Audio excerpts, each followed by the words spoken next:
नमस्कार मेरे किसान भाइयों। आज के इस वीडियो में हम लोग जो जानने वाले हैं वो टमाटर की खेती के लिए टमाटर की खेती कैसे करें। आज के इस वीडियो में हम लोग प्रोसेस को समझेंगे। ठीक है, अगर आप टमाटर की खेती करना चाहते हैं तो आपको किन किन बातों पर ध्यान देना चाहिए। तो चलते हम लोग वीडियो में आगे बढ़ते हैं। आपको वीडियो को क्या करना, अंत तक देखना ताकि आपको कोई भी इस तरीके का कोई भी डाउट ना हो। सारा जो एक्सप्लेनेशन है आपको इस वीडियो में अच्छे तरीके से कवर किया जाएगा। तो आई होप, हम आशा करते हैं कि आप वीडियो को अंत तक देखेंगे, बीच में स्किप नहीं करेंगे। तो आपके सारे तरीके जो होते हैं, जो भी तरीके होते हैं वो आपको पता चल जाएगा और उस तरीके का इस्तेमाल करके आप चाहे तो टमाटर की खेती कर सकते हैं। तो चलते हम लोग आगे बढ़ते हैं। तो टमाटर की खेती के लिए सबसे पहले जो पॉइंट की बात अगर हम आपको बता दें तो सबसे पहले क्या होता है कि अच्छी मिट्टी तैयार करना पड़ेगा आपको, और साथ में आपको बीज बोना पड़ेगा और साथ में पौधे की रोपाई करें। फिर नियमित रूप से पानी दें और खाद डालें। अगर आप ध्यान से देखोगे, एक बार फिर से रिपीट कर देते हैं, अगर आप ध्यान से देखो तो आपको समझ में आएगा। सबसे पहले आपको क्या करना, अच्छी मिट्टी तैयार करना है। ठीक है, यहाँ पे आपको दिख रहा होगा। उसके बाद अगर आप ध्यान से यहाँ देखते हो तो आपको एक चीज़ समझ में आएगा कि क्या करना है, बीज को बोना है और उसके बाद पौधे की रोपाई करें। उसके बाद नियमित रूप से पानी दें और खाद डालें और कीड़े और बीमारियों से बचाव करें। तो आपको क्या करना है, टमाटर की खेती करने के लिए आपको इन बातों का ध्यान देना पड़ेगा। ठीक है, चलते हैं सबसे पहले आगे। तो आप इसकी तैयारी कैसे कर सकते हैं। तैयारी करने के लिए आपको क्या करना है, टॉपिक है तैयारी। तो सबसे पहले मिट्टी के बारे में आपको जानना है कि मिट्टी की तैयारी कैसे करते हैं जब आप टमाटर की खेती करना चाहते हैं। ठीक है, तो देख लेते हैं हम लोग। हल्की दोमट या बालुई मिट्टी टमाटर की खेती के लिए सबसे अच्छी होती है। अगर आप ध्यान से देखोगे तो यहाँ पर आपको जो 2 पॉइंट है अच्छे से आपको दिख रहा होगा कि हल्की दोमट की जो मिट्टी होती है या बालुई मिट्टी होती है वो टमाटर की खेती के लिए क्या होता है, बहुत ही अच्छी मानी जाती है।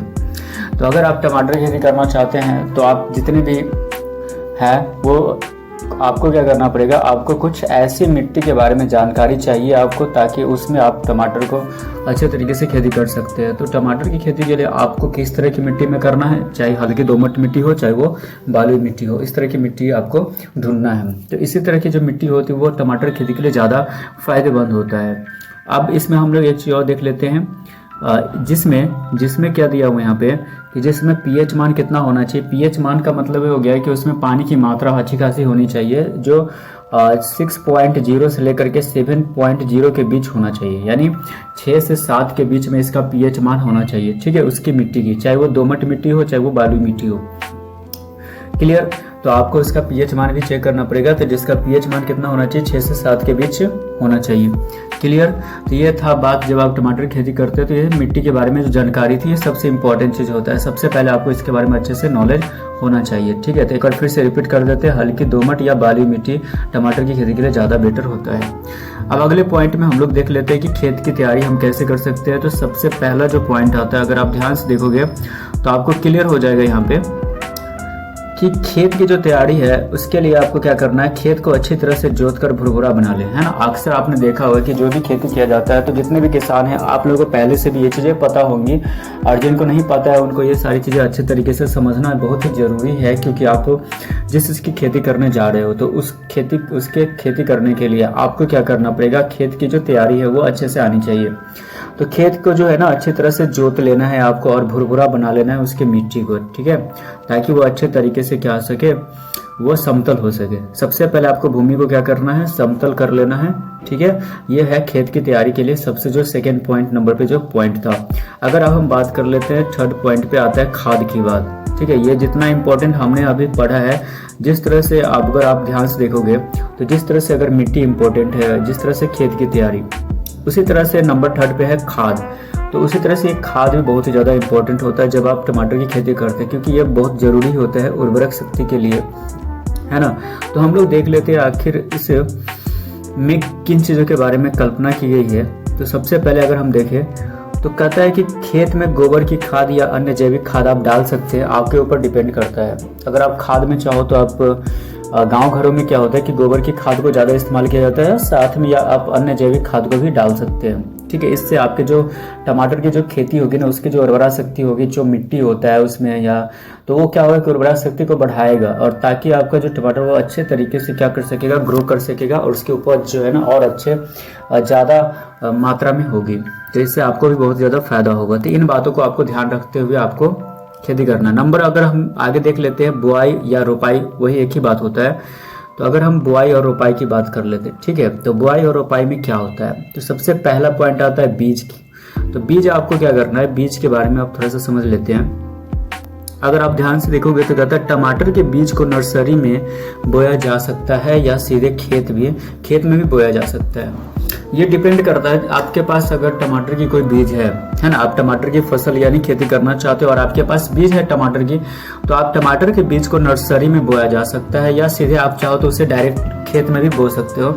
ये इसमें कोई बड़ी बात नहीं है, इतना आपको सोचने पे ध्यान नहीं देना है। तो ये सारी चीजें था।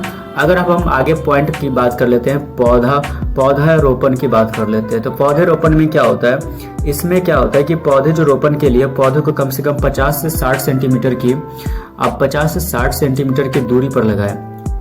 ठीक है, आपको एक चीज का ध्यान देना पड़ेगा कि जो भी आपने पौधा लगा रहे हैं, आप टमाटर के जितने भी पौधे आप लगा रहे हैं, तो उनके बीच में कितने सेंटीमीटर का गैप होना चाहिए, 50 से 60 सेंटीमीटर की दूरी होनी चाहिए, गैप होनी चाहिए, है ना। ये नहीं कि आप ज़्यादा नहीं, 100 या 150 सेंटीमीटर भी उसके बीच में नहीं करना। मैक्सिमम जो आपका होता है उसके बीच में जो पौधा रोपण करते हैं, तो उनके बीच की जो मैक्सिमम जो अगर डिस्टेंस की बात कर ले, दूरी की बात कर ले, तो पौधे के बीच में जो है ना दूरी 50 से 60 सेंटीमीटर होनी चाहिए, इससे ज़्यादा नहीं होनी चाहिए। ठीक है, आई होप आप लोग को समझ में आ रहा होगा कि किस तरह से हम लोग 1 बाय 1 करके हर स्टेप को अच्छे तरीके से प्रोसेस को हम लोग जान रहे हैं। तो इन सारे प्रोसेस को आप फॉलो करके अच्छे तरीके से आप करो, आप अच्छे तरीके से टमाटर की खेती कर सकते हो और बहुत ही इससे अच्छी खासी इनकम और अर्निंग भी आप कर सकते हो। चलो आगे हम लोग देख लेते हैं कि इसका जो समय होता है वो कौन सा समय होता है। तो टमाटर की बुआई का जो समय क्षेत्र है, तो इसके बारे में हम लोग जानेंगे कि टमाटर की जो बुआई का समय क्षेत्र है और जल सिंचने का जो समय है वो कौन सा महीना होता है। तो अगर हम ध्यान से अगर यहाँ पे देखें तो आपको एक चीज नजर आ रहा होगा कि जलवायु के अनुसार अलग अलग हो सकता है, लेकिन आमतौर पर जो होती है ये खरीफ फसल में काउंट किया जाता है। ठीक है, तो टमाटर की जो खेती होती है इसका जो समय होता है ये खरीफ फसल होती है, जो कि महीना होता है जून और जुलाई का। अगर आप यहाँ पे ध्यान से देखोगे तो इसकी खेती ना जून और जुलाई के महीने में किया जाता है। ठीक है, और रबी की जो होती है वो अक्टूबर नवंबर में होता है। सिंपल सी बात है। तो इन सारी चीज़ों को आपको अच्छे तरीके से ध्यान देते हुए इनको प्रोसेस को फॉलो करना। अगर हम आगे देख लेते हैं अगर नेक्स्ट पॉइंट पे, और क्या होता है कि ज़्यादातर क्या होता है कि फरवरी और अप्रैल में बुआई की जाती है, और सबसे ज़्यादा जो मतलब लोग इस खेती करते हैं वो कौन से महीने में करते हैं, फरवरी और अप्रैल में इसकी ज़्यादा बुआई की जाती है।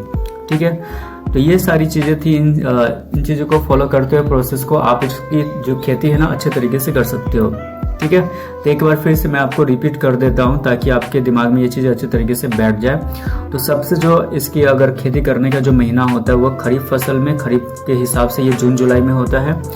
अगर हम रबी के हिसाब से बात कर ले तो इसका जो महीना होता है वो अक्टूबर नवंबर में होता है। अगर हम नेक्स्ट इसका ज़्यादातर अगर लोग इसका मतलब खेती करते हैं तो फरवरी और अप्रैल में सबसे ज़्यादा किया जाता है। ठीक है, तो आई होप आप लोगों को समझ में क्लियर हो गया होगा। अब इसकी आप देखभाल किस तरीके से कर सकते हैं, क्योंकि सबसे इम्पोर्टेंट चीज़ होता है कि इतनी सारी चीज़ें प्रोसेस को फॉलो करते हुए आपने सारा मेहनत लगा दिया, तो आप इम्पोर्टेंट है कि उसको लास्ट तक उसको अच्छे से देखभाल भी करना बहुत ही ज़्यादा ज़रूरी होता है। तो अगर हम इसको ध्यान से देखें तो यहाँ पे क्या है, देखभाल वाला पॉइंट में अगर हम ध्यान से देखें क्या है, पानी। सबसे पहला पॉइंट है पानी। तो टमाटर के पौधों को नियमित रूप से पानी देना बहुत ही ज़्यादा जरूरी होता है। ठीक है, तो टमाटर के जो पौधे होते हैं उनमें नियमित रूप से क्या देना चाहिए, पानी। तो बहुत ही, क्योंकि जितने भी फसल होते हैं उनको पानी की जरूरत पड़ती है।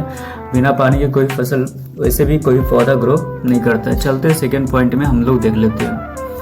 अब जिस तरह से पानी जरूरत है उसी तरह से इसको क्या चाहिए, खाद की भी जरूरत पड़ेगी। तो खाद के बारे में क्या है, संतुलित खाद जैसे नाइट्रोजन, फास्फोरस, पोटास का उपयोग आप कर सकते हैं। ये सिंपल तरीके से अगर खाद में चाहे तो आप ये कुछ नाम होंगे जिसको आप अपने पौधों के लिए इस्तेमाल कर सकते हैं, है ना। जब आप टमाटर की खेती करते हैं तो उनमें आप इसका इस्तेमाल करके उसको अच्छे तरीके से ग्रो और उपजाऊ बना सकते हैं और ज़्यादा मात्रा में उसकी क्वांटिटी को अडॉप्ट कर सकते हैं। तो यहाँ पर नाइट्रोजन और फास्फोरस और पोटास जैसे संतुलित खाद का उपयोग कर सकते हैं। चलते आगे हम लोग देख लेते हैं कीटनाशक जिस तरह से, क्योंकि फसल तो हम लोग लगा लेते हैं, मान लो पौधों को तो हमने लगा लिया, सब कुछ कर लिया, सारा प्रोसेस हमने फॉलो कर लिया। अब आ जाती है कीटनाशक यानी कीड़ों मकोड़ों से बचाने, क्योंकि अगर उसको जो पौधे होते हैं टमाटर के या पेड़ प्लांट होते हैं, अगर उनको कीड़ों और बीमारियों से बचाने के लिए अगर उन पर कुछ ऐसे कीटनाशक इस्तेमाल नहीं करेंगे तो क्या होगा, फसल को पूरी तरीके से बर्बाद कर सकता है। तो टमाटर की फसल को कीड़ों और बीमारियों से बचाने के लिए आपको कुछ बातों पे आपको ध्यान देना पड़ता है, जैसे आपको कीटनाशक का उपयोग करना पड़ता है, ठीक है। तो आपको कुछ ऐसी दवाइयाँ आती हैं कीटनाशक की, जिसका आपको इस्तेमाल करके आप चाहो तो इसको टमाटर की फसल को बचा सकते हो, कीड़ों और बीमारियों से बचा सकते हो। चलो आगे हम लोग देख लेते हैं खरपतवार कर सकते हैं। अगला जो इसका प्रोसेस है, खरपतवारों को समय समय पर हटा दे, है ना। तो आपने देखा होगा कि पौधों के आसपास में बहुत सारी ऐसी झाड़ियाँ लग जाती है ना। तो आपको क्या करना है, समय समय पर ना उस खरपतवार को अच्छे तरीके से साफ करना है और हटा देना है, ताकि उस फसल पर उसका प्रभाव न पड़े। आगे हम लोग देख लेते हैं तुराई एवं भंडारण। अब इसकी तुराई कब होती है, तो हम लोग देखते हैं कि टमाटर को अगर आप ध्यान से देखोगे तो यहाँ पे क्या है कि टमाटर को तब तोड़े जब वो पूरी तरह से पक गए हों। टमाटर को तोड़ने का जो मेन जो उसका समय होता है, जब वो पूरी तरीके से क्या हो जाता है, पक जाता है, तब हम उसकी तुड़ाई कर सकते हैं। अब भंडारण, टमाटर को ठंडी और हवादार जगह पर रखें। ऐसे टमाटर को हमेशा हमें ठंडी और हवादार जगह पे ही रखना चाहिए, नहीं तो टमाटर जो है तो खराब हो सकता है। चलो आगे पॉइंट में हम लोग देख लेते हैं पॉली हाउस। पॉली हाउस के बारे में हम लोग जान लेते हैं कि पॉली हाउस क्या चीज़ें होती है। तो टमाटर की खेती के लिए पॉली हाउस का उपयोग करके मौसम से बचाव किया जा सकता है। तो अक्सर जो लोग होते हैं ज़्यादा तकनीकी के तौर पे जो बहुत बड़े पैमाने पर इसकी जो खेती करते हैं, तो उनको पॉली हाउस में रखा जाता है ना। टमाटर की खेती के लिए पॉली हाउस का उपयोग ज़्यादा करते हैं। और अभी के समय में कुछ नई तकनीकी है जिनका उपयोग लोग करते हैं। नई तकनीकी जैसे ड्रिप सिंचाई, है ना, ड्रिप ड्रिल या ड्रिप सिंचाई इसी को बोलते हैं, जिसमें प्लास्टिक मल्चिंग का उपयोग करके उत्पादन बढ़ाया जा सकता है। तो ये सारी चीज़ें ऐसी तकनीकी है, सारे प्रोसेस है जिनको आपको फॉलो करके अच्छे तरीके से ध्यानपूर्वक आपको ध्यान में रखते हुए उनकी खेती करना, और ज़्यादा मात्रा में आप इसको अच्छे तरीके से आप देखोगे कि लास्ट में जो आपको इसका परिणाम मिलेगा बहुत ही अच्छा परिणाम मिलेगा। तो वीडियो को वॉच करने के लिए थैंक यू सो मच। मिलते हैं नेक्स्ट वीडियो में एक अच्छे सोल्यूशन के साथ। तब तक के लिए बाय बाय। मेरे चैनल पे तो चैनल को सब्सक्राइब कर दें।